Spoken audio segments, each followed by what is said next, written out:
Today I want to talk about geofences in CameraMatics. Sometimes it's helpful to know when a vehicle or the person driving the vehicle either entered or left a specific area. It could be just a case of knowing when a particular run started, or demonstrating that a team arrived at a particular job and how long they stayed.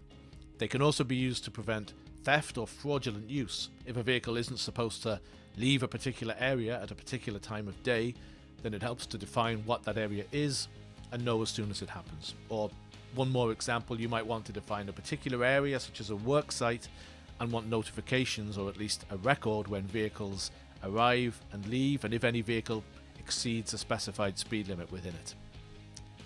Let's take a look at how geofences work in CameraMatics. To create one, I click on Geofencing here.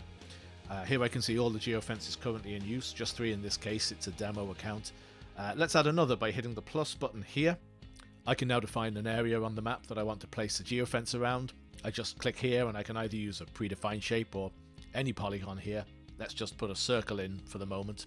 Then I give the geofence a name and description, and then I can choose a color, which can be a handy way to differentiate between different types of geofence, or just to make one memorable.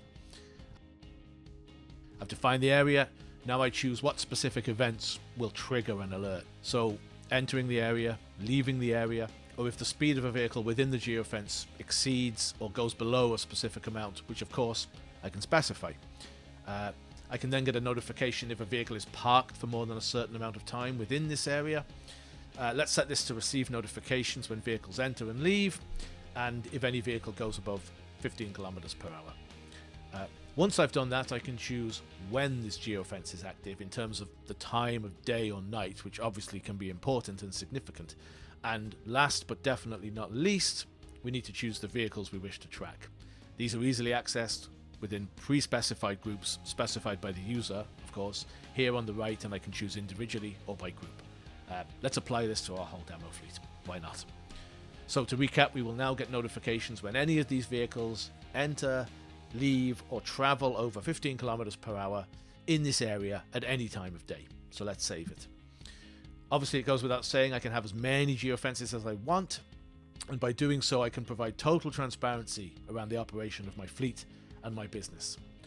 Lastly, let me show you very quickly how we check reports on geofences.